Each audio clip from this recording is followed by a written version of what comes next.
Pemirsa, Anda kembali menyaksikan Kominfo Newsroom. Jelang pemilihan Kepala Daerah Serentak 2024, Komisi Pemilihan Umum menggandeng Badan Meteorologi, Klimatologi, dan Geofisika melakukan pemetaan cuaca. Pemetaan cuaca ditujukan sebagai langkah antisipasi gangguan distribusi logistik pemilu akibat dari cuaca buruk yang berpotensi melanda sejumlah wilayah di Indonesia. Mengingat KPU hanya mempunyai waktu 2 bulan untuk distribusi logistik ke semua wilayah di Indonesia. Komisi Pemilihan Umum berkoordinasi dengan Badan Meteorologi, Klimatologi, dan Geofisika mengantisipasi potensi cuaca buruk jelang Pilkada Serentak 2024 pada November mendatang. Cuaca buruk menjadi ancaman sulit dalam distribusi logistik pemilu. Pasalnya, cuaca buruk berpotensi menyebabkan banjir dan akses jalan terputus, sehingga menghambat distribusi logistik pemilu sampai tepat waktu ke daerah tujuan. Tingginya gelombang air laut juga menjadi tantangan tersendiri bagi distribusi logistik ke wilayah terpencil, sehingga pemetaan cuaca dirasa sangat penting dalam memaksimalkan waktu yang dimiliki KPU dalam distribusi logistik pilkada. Anggota KPU Republik Indonesia Yulianto Sudrajat menilai jadwal pelaksanaan Pilkada Serentak 2024 sama menantangnya dengan pemilu presiden 2024 lalu, khususnya soal distribusi logistik di luar musim. Badan Pengawas Pemilihan Umum menegaskan pihaknya akan menguatkan dan memaksimalkan aspek pengawasan menjelang pelaksanaan pemilihan kepala daerah serentak pada November mendatang. Salah satu aspek penting yang akan diawasi Bawaslu yakni menghindari terjadinya kompetisi politik yang tidak sehat.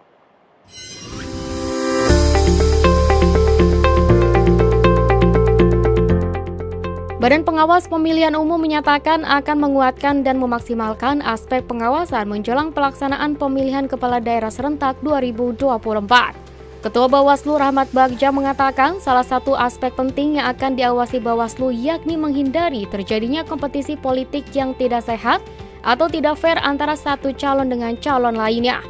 Walaupun ada catatan ya, tapi tetap wilayah Sumatera Barat, walaupun indeks kerawanan sedang ya, ada beberapa sedang tapi tidak menjadi tinggi, semoga tidak menjadi tinggi. Tapi kan kita masih proses sekarang untuk kerawanan pilkada. Apa upaya pencegahan kita, Pak? Pencegahannya pengawasan, kemudian pengawasan pencalonan, teman juga terus sekarang kita lihat teman-teman telah melakukan penertiban alat peraga. Kalau sosialisasi ya silahkan lah, tapi kalau alat peraganya terlalu banyak dipasang itu kan masyarakat protes.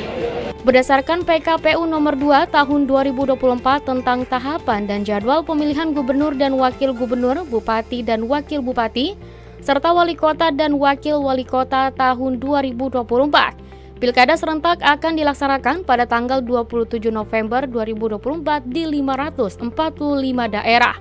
Sementara itu, Pilkada Provinsi akan dilaksanakan di 37 provinsi termasuk Papua. Penyelenggaraan pilkada di wilayah Papua akan dilaksanakan di Provinsi Papua, termasuk juga Provinsi Papua Barat, Provinsi Papua Selatan, Provinsi Papua Pegunungan, dan Provinsi Papua Barat Daya. Kita ke informasi lainnya, pemirsa. Wakil Presiden Republik Indonesia Ma'ruf Amin menetapkan wilayah Kresek Kabupaten Tangerang, Banten menjadi kampung santri.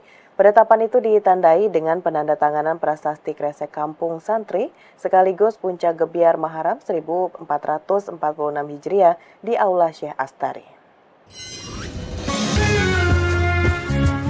Dalam acara peringatan Gebiar Muharram 1446 Hijriah, Wakil Presiden Republik Indonesia Ma'ruf Amin melakukan penandatanganan prasasti Kresek Kampung Santri di Aula Syekh Astari, Kecamatan Kresek, Kabupaten Tangerang, Provinsi Banten, Minggu 14 Juli 2024. Penandatanganan prasasti ini sekaligus ditetapkannya Kampung Santri yang dahulu merupakan tempat lahirnya orang nomor 2 di Indonesia. Di kesempatan itu, Wapres menyebut penetapan Kresek sebagai kampung santri tak lepas dari banyaknya pondok pesantren yang berdiri di wilayah tersebut.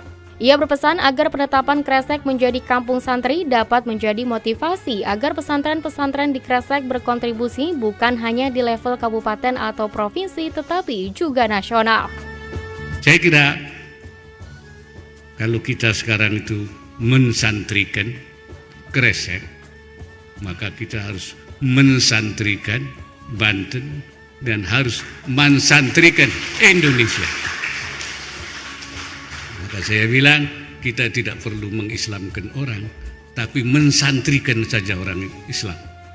Cukup 90 8% jadi santri semua, itu sudah cukup itu. Ya benar kan?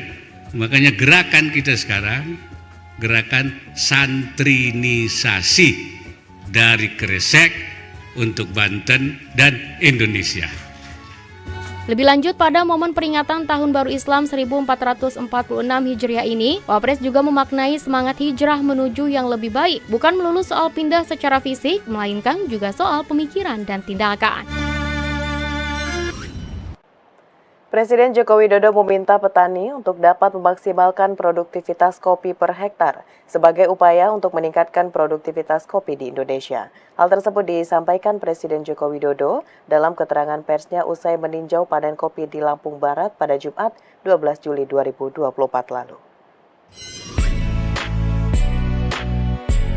Presiden Joko Widodo menyebutkan pemerintah terus melakukan berbagai upaya untuk meningkatkan produktivitas kopi di Indonesia. Salah satunya dengan meminta para petani untuk dapat menekankan peningkatan produktivitas per hektar. Hal tersebut disampaikan Presiden Joko Widodo dalam keterangan persnya usai meninjau panen kopi di Lampung Barat pada Jumat 12 Juli 2024. Yang paling penting adalah produktivitas per hektarnya harus naik. Yang banyak masih 1 hektar, 1 ton, 2 ton, harusnya bisa masuk ke 8 ton atau 9 ton, dan negara lain bisa di angka-angka itu. Jadi tugas kita bersama bagaimana membuat produktivitas per hektarnya menjadi naik drastis.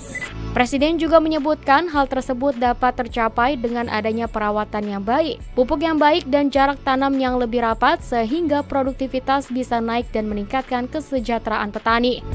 Saat ini Indonesia memiliki 1,2 juta hektar lahan kopi, baik Robusta ataupun Arabica, dan yang terbesar berada di Lampung Barat. Dengan luasnya lahan kopi di Indonesia dan harga kopi setiap tahunnya mengalami kenaikan, Presiden Joko Widodo meminta Menteri Pertanian memberikan perhatian lebih terhadap produktivitas kopi. Pemirsa, usai jeda pariwara, kami akan kembali dengan informasi lainnya. Tetaplah bersama Kominfo Newsroom.